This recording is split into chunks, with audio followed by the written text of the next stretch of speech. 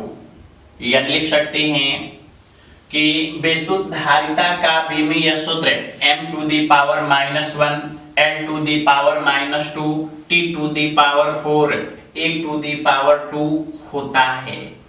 तो ये था इसके मात्रक और विमा। तो भाई धारिता का परिभाषा क्या होगा, इसका सूत्र क्या होगा और साथ में इसके मात्रक और विमा क्या होंगे, ये सारी बातें हम लोग देख चुके हैं। अब इस पर एक छोटा सा प्रश्न दे रहे हैं। तो प्रश्न लिख सकते हैं कि यदि किसी चालक को दिया गया आवेश दोगुना कर दिया जाए तो उसके धारिता पर क्या प्रभाव पड़ेगा। 4 ऑप्शन इसमें भी बनाया जा सकता है। तो भाई इसको कैसे सॉल्व करना है, तो जनरली आप सूत्र जानते हैं कि C = Q/V। तो भाई आपके मन में ये विचार आता है कि आवेश दोगुना हो गया यानी 2Q, तो आप कहेंगे कि C, यदि नए वाले धारिता को C' मान लिया जाए तो C' = 2Q/V और यहाँ Q/V C हो गया, तो आप कहेंगे कि लगता है कि दोगुना हो जाएगा, लेकिन ऐसा नहीं है। चलिए हम लोग सॉल्व करते हैं। हम जानते हैं कि चालक की धारिता C = Q/V। तो भाई यहाँ जब मान रखेंगे और यदि आवेश को दोगुना करने से धारिता को C' मान लिया जाए तो कह सकते हैं कि C' = Q के जगह तो दिया ही है 2Q, भाई आवेश दोगुना हो गया, लेकिन V की जगह क्या करें। तो याद कीजिए सबसे पहले हम आपको समझाए थे कि जैसे जैसे आवेश बढ़ता है वैसे वैसे इसके विभव का मान भी बढ़ता है। भाई लिखवाए हैं कि Q समानुपाती है V, तो जब आवेश को दोगुना करेंगे तो विभव भी क्या होगा, दोगुना, तो V की जगह 2V। यानी हम लोग लिख सकते हैं कि C' = 2Q/2V। तो यहाँ 2 से 2 कैंसिल, यानी C' = Q/V। तो Q/V की जगह जब C लिख देंगे तो C' = C। यानी यहाँ से यह स्पष्ट हुआ कि जब किसी चालक के आवेश को दोगुना हम लोग किए तो उसके धारिता पर कोई प्रभाव नहीं पड़ेगा, यानी इसकी धारिता अपरिवर्तित रहेगी। चलिए हम ऐसे समझाएं कि मान लिया जाए 2 लीटर की बाल्टी है और इसमें 4 लीटर पानी हम डाल रहे हैं, तो बताइए इसके धारिता पर क्या प्रभाव पड़ेगा। अरे भाई, हम 4 लीटर डालें, चाहे 6 लीटर डालें, चाहे 8 लीटर डालें, बाल्टी जब 2 लीटर की है तो हर समय उसके अंदर पानी कितना रहेगा, 2 लीटर। हम 3 लीटर डालेंगे तो 1 लीटर पानी गिर जाएगा। 5 लीटर पानी जब डालेंगे तो 2 लीटर तो आ पाएगा, लेकिन 3 लीटर गिर जाएगा। यानी बाल्टी के धारिता का उस पानी के मात्रा से कोई लेना देना नहीं है। तो ये समझाना चाहते हैं कि जिस प्रकार से पानी की मात्रा से उसके धारिता का कोई लेना देना नहीं है, ठीक उसी प्रकार से आवेश से भी धारिता का कोई लेना देना नहीं है। जिस प्रकार से पानी की मात्रा को बढ़ाने पर बाल्टी की धारिता नहीं बदली, ठीक उसी प्रकार से आवेश की मात्रा को बढ़ाने से भी यहाँ पर उस चालक की धारिता नहीं बदलेगी। और ये तो हम साबित भी कर चुके हैं कि भाई C dash is equal to C, यानी पहले C और बाद में C डैश है तो ये दोनों क्या होंगे, बराबर। बराबर का मतलब हो गया कि इनके मान में कोई परिवर्तन नहीं होगा। तो ये था चालक की धारिता, कैपेसिटेंस ऑफ कंडक्टर।